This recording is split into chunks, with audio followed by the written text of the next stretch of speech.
Okay, happy holidays, Merry Christmas. Today is the first day of Kwanzaa. I actually found out today that Kwanzaa is a non-religious holiday. And I learned so much about Kwanzaa today. And I was like, why were we not taught this in school? The only thing I think I ever learned about Kwanzaa was on that one episode of The Proud Family. Like, where is the celebration? Why are we not participating? I'm not sure, but nonetheless, if you celebrate Kwanzaa, happy Kwanzaa. Let's take this show on the road. Ish, different day, I'll be bored out my mind. Hometown, love my place. Happy Hanukkah. Today's day 2 of Hanukkah. And Merry Christmas. I hope you guys had a wonderful Christmas. I had a wonderful day yesterday. I feel like it was my first, well, I don't feel like it was my first holiday season married. And it was so different than any holiday season I've had before. And honestly, a lot less stressful in a way. I feel like when you are single, the holidays can be really rough because you have your families like, let's say you're not even with anyone. So are you gonna get married? Like, you don't even have any prospects, your roster is empty, and you're like, oh my gosh, please shut up. Or even when you are just dating, people are like, oh, you know, any plans for marriage? And this year, I definitely expected conversation like, when do you guys think you're gonna have kids? But I've already been telling my family, like, definitely not soon. And then I did just post a video about kids a couple days ago, and they watch my stuff. So I'm assuming that's why, you know, no one asked, which I was really appreciative of. So I had a really good day. I usually get the holiday blues. Like right now it's super cloudy outside and just gloomy. And I usually feel really gloomy and fall suspect to that. And this season of winter, I've been doing, well, I guess winter just started, but you know, the gloomy holiday season, it really wasn't that bad this year, which I'm really appreciative of. It was surprising to me how much it wasn't a factor, so I thought that was pretty interesting until Christmas Eve. Like Christmas Eve, I've been running. Like if I'm not packing for the house, like I'm kind of doing Vlogmas, so I'm posting every day, like everything's just going. And so Christmas Eve, I kind of took off work and everything, and I was just like, all right, I'm just gonna like not post anything today, I'm just gonna chill. And it hit me like a ton of bricks. I just slept all morning, didn't want to participate in anything anyone had going on.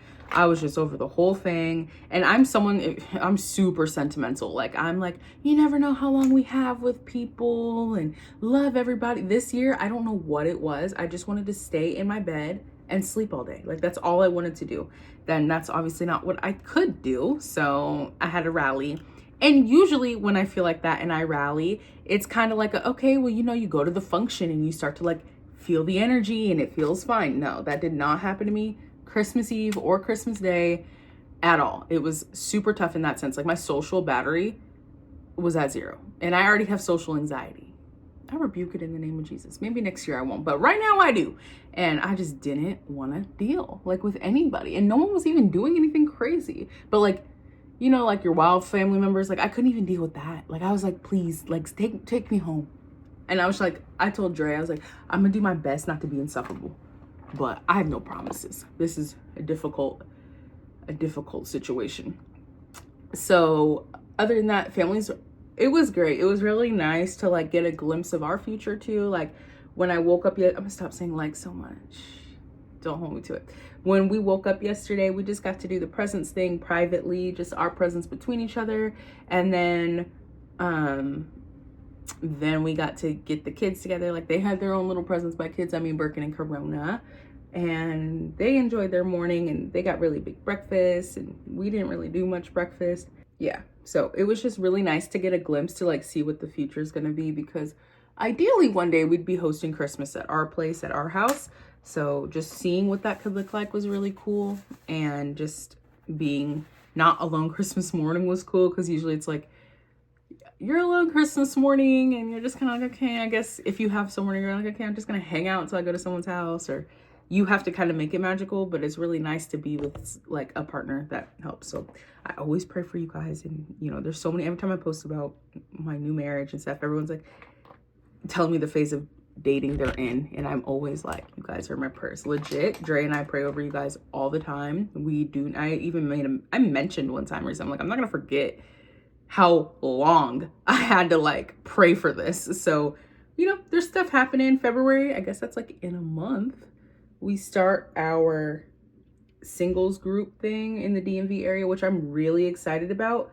Only thing is we don't have a date yet. I'm sure someone has a date, but just with all the holiday stuff going on, we're just gonna wait to ask at the new year if they don't volunteer that information. So I'm really excited about the singles group. I was thinking about it yesterday and I was like, oh my gosh, I would just love someone to be engaged by the end of next year from that group. That would just be so cool. Or just seriously dating. Like, it would just be awesome. Obviously we can't control that, but what we can control is the environment to make that happen, to let it happen, to grow in that. So I'm praying. That's selfish, but I'm praying. It's like, I just want everyone who desires to have marriage to get it. And it's just, I don't know. I feel like when I was single, I always wanted to do stuff. I remember one time I wanted to speed date, but I was like 22 or 21 at the time, and you had to be 25. Like, there was always just something that just I couldn't be involved in. So I'm really excited about the new year. Dre's super excited. And I know I'm on social media and people just assume that I'm like the social butterfly of us two. That is not the case. That is DeAndre. Like, I'm not the social butterfly. I'm so reserved and quiet, and people are so confused when they meet me because they're like, you literally do social media. But it's like, here we got a screen between us, a camera between us. Like, being a content creator is like an influencer's dream, because it's like, yes, we connect, but it's like introverts connecting in a way. So it's really cool. But yeah, so that's all the stuff going on. The holidays were awesome. Really just excited to see what that's going to look like in the future for our own thing, and just helping. Like, I think the relationship has definitely helped me get through the holiday blues, just having someone to do that with. So I believe in Sonder. If you've never heard that term, it's just the thought that everyone around you is living their own life. Like, sitting here right here, these are not thoughts I have to think about. Sitting here right here, all these condos around me, I'm like, wow, there's people in there living their own lives. They have their own story to tell. They are the main character of their own life. And like, thinking about that, well, I think I have an abnormal amount of times I think that. I think about Sonder all the time. Like, in every situation, I'll be in the grocery store and I'll pass like a mom and her kid, and I'll be like thinking about her whole life story in my head, like, wow, I wonder what she like, where she grew up, or you just never know. And I think part of that comes from my story is so you would never just guess it, you would never just assume. And I think that's where that intrigue comes from, because I have the weirdest story. Like, if I tell people like my mom's a witch, or that I grew up in Texas, or I lived in California for 6 years, or that I do content, people are like, huh, what? And it's like, how many other people in the world just have these weird stories? I think it's sometimes safe to say that other people that we see in life are NPCs, like non-playable characters, but they're not. Like, people have their own backgrounds, and I just am so fascinated by that. And I don't really know what to do with this fascination, so I just go to the grocery store and think about it. But speaking of grocery store, I went to Walmart last week with my aunt to get some stuff for, every year she does this charity at St. Vincent's Villa, which is in the Baltimore area. And this was her 28th year delivering cookies. Like, she's known as the Baltimore Cookie Lady. And it was her 28th year doing it. And it was so cool. But we were in Walmart getting groceries, and I ran into a follower named Tiffany. So, hey girl, if you're watching. But the crazier thing was, I was like, okay, like, you know what I mean? People, I ask people's names because I want to know who you guys are. Most of the time people will DM me or leave some kind of comment afterward, just like, hey, I saw you. I was the person who saw you in Aldi or whatever.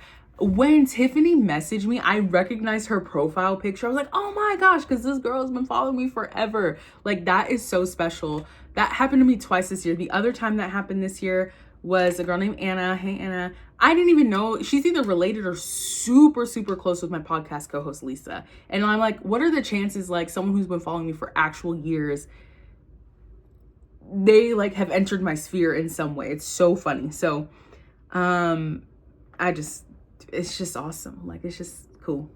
I'm stuck between concealers, so my brain's kind of stuck right now. This is like full glam. This YSL one's a really good everyday, so I think I don't have nothing to do. This is technically me filming today. So going into the new year, I'm really excited. I've been working on a project, a VSG project, for almost a month now. It'll be a month next week, the end of next week. So I'm really interested in that. And then I've been working on moving. I move next week. So I just have some projects I'm putting together, and I'm excited to keep working on those and do some I already did my vision board planning for 2025 in November, and that was so smart of me to do because it gave me a head start.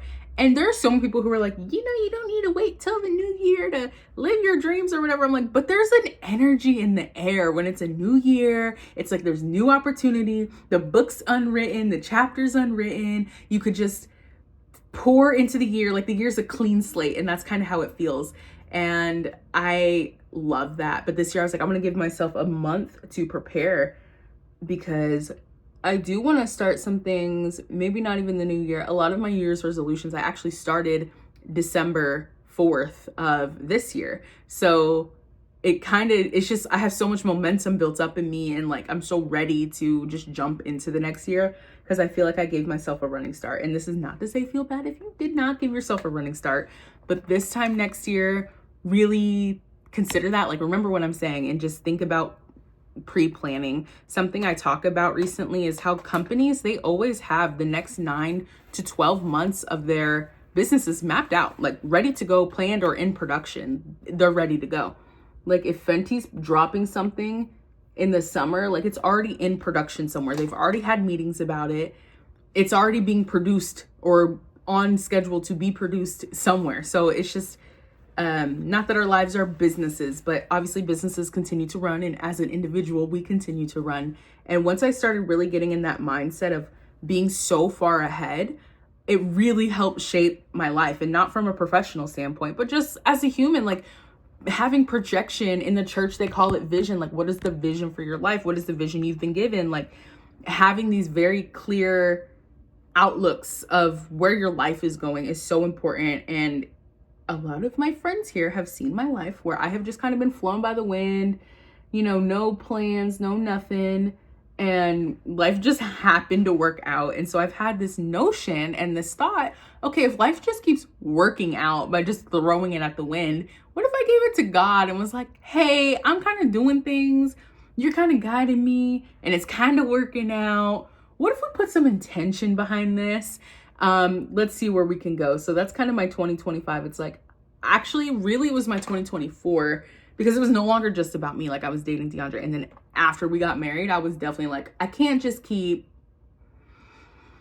flowing with the wind. It's not just, y'all know me. I could literally be well, I'm moving to Paris next week, or guess I'm gonna live out of my suitcase for a month. Those are not currently options. I mean, they are, it's not very stable, and I wanted a little bit more stability in my life. So in saying that, I am interested to go into another year of intentionality, because 2 words I feel give us so much projection of life are intentionality and consistency. I feel with those 2 things, you could rule the world. There's nothing you shouldn't be able to do with a little bit of intentionality. And what's the other one? Wait, I forgot it already. Intentionality, consistency. I feel there's nothing you can't accomplish with those 2 things. So I'm excited. I'm excited about the new year. I start school. I still have not made my real big video about that. I probably should do that today. But yeah, I start school in a month, which is so weird. I feel when I was in college a decade ago, college started right after New Year. New Year, okay, y'all back in school the next week. No, school here starts in the 22nd or something so crazy. So I got a lot going on right now. Again, which is why I kind of crashed out the last 2 days, because I'm I'm tired. I am tired. But I got to figure out some financial aid stuff, and then I got a grant. I've never qualified for a grant before, so that was pretty cool. And then I had submitted for some scholarships, and I think I got something off that too. But it helps because I'm actively I guess before, when you apply for grants, you have to have a story to tell. And I feel when you're fresh out of high school, that's a lot of pressure on someone so young, 17, 18, 19, to be give us, how are you changing the world to receive this grant? That's a lot of pressure for a kid. So, I've been able to do some things that I've been really passionate about and been able to put in my grant writing stuff. So it's been beneficial, but there's no way I could have wrote this stuff out of high school. I think I applied for one scholarship, did not. I got one scholarship leaving high school, which I don't know how. I don't know if y'all know, I barely passed high school. It was not a good look. But I just had so much going on at home that, like, survival school, what are we doing? So that's kind of that story. But I'm saying that to say, like, it's just so unrealistic, I feel, for these expectations. Kids come from so many different homes, like so many different backgrounds, and just opportunities to have grants and scholarships, and you guys want them to be taking over the world at 18. It's just silly to me. It's very, very silly. But I do remember, like, my college essay I did 10 years ago was, I didn't even know this was an actual story, but I just did a story about the rose grew out of concrete, but I hadn't heard that before, and I wrote it kind of like parallel. I didn't say rose, I said the flower, because I just didn't know the rose was a real story already. But I just remember, like, that's where I had come from. I was like, I'm just like, want to break out the barriers I've been dealt with and want to do something with my life. And that was my story, which got me to school. But imagine the kids who were like, I started a 13-figure business at 16 and we are so profitable and we're on Amazon right now. So it's just perspective is everything. Environment's everything. If you guys watch, like, my planning for children video, that's kind of something I mentioned. It's like, am I giving my child the best opportunity to have a successful future if I had kids right now? And there's things I just want to do, and Dre wants to do. He's more the manly, we're a little traditional in our senses that way. So he's like, you know, financially, I want to be able to do this and this for our children. So we got to wait, whatever. We got to wait till we hit this goal or whatever, this job, etc. But it has given us, even though we both have different things we want to achieve before having children, especially me with, like, weight loss, I don't want to be when I had first realized this, I didn't know if I was pregnant or not. I was 290 pounds at the time. And I was like, I don't want to be 290 pounds. I'm pregnant. Don't want to do that. That was last month. So we both have really big mountains to climb, but good thing we're not doing them ourselves. But it's really nice to, like, have a reason. And I've mentioned this before. It's like, I want kids one day. And it was so, like, I don't know. I wasn't even dating anyone at the time. I was kind of in the streets for real. And now that it could be in front of my face, it feels so much more attainable, that it's like, we're both going after life so hard right now. And I'm so tired, but it's so worth it, because I know that the future could be here. So I hope I never lose my spark through whatever this journey looks like. It could be great. It could be hard. It could be easy. I don't know, but I just want to remain level-headed about the next year, really, truly. Next year's going to be so fun. Like, we're going to Bali. If you don't know, not really plugging, but I also am asking if you want to go. So far, there's 12 of us going to Bali next year, and I'm really excited about that. So that's in July. And if you do want to go, the link's down below. No pressure. But I'm really excited about that, because I had never thought about any Asian countries going to. And then when Bali was like, y'all were really like, we want to go to Bali. I was like, oh, so okay. Like, I think Bali I had intrigue of, but nothing that I ever thought I was going to do, because unfortunately it is so much easier for me to go to a European country that I was like, why would I, like, the flights are so long to an Asian country, it's more expensive, blah, blah, blah. But now that we're in a position where we're going in like 7 months, I'm so excited. I'm not even starting prep or anything till the next year. Like, in January, I'll start prep for like outfits and la la la la la. But my main goal is to not get pregnant before this trip.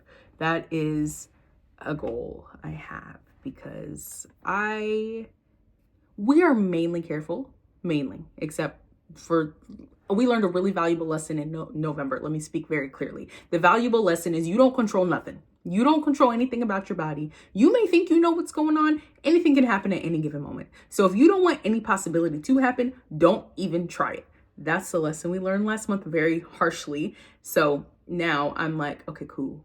Because if that would have happened last month, I would not be going to Bali in July. There would be no way I'd be eight months pregnant. So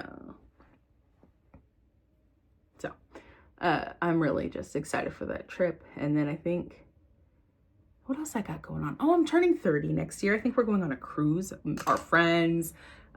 It's just like, that's a whole thing. That cruise thing's a whole thing. We should probably actually plan for real, but I'm really excited about that. So I'm excited. I'm excited. That's the word of 2025, excited. I have a tendency to linger on things I can't control. And so I am gonna go on my second year of choosing joy. I really learned, I used to think it was toxic positivity to be like, you must choose joy in every situation. I'm like, y'all don't know how hard life is. Like, I would be so irritated when people say, just choose joy in the situation. I'm like, do y'all know life's lifing? But the more I come to practice that idea of choosing joy in every situation, the more I realize it's not about things being perfect or things being good or things even working out for your favor. It's just the fact that you can choose to live in the moment and have gratitude toward the things you do have, instead of worrying or lingering about the things you desperately need or want or need to even just survive. Like, there's a level of gratitude that choosing joy in your current moments provides.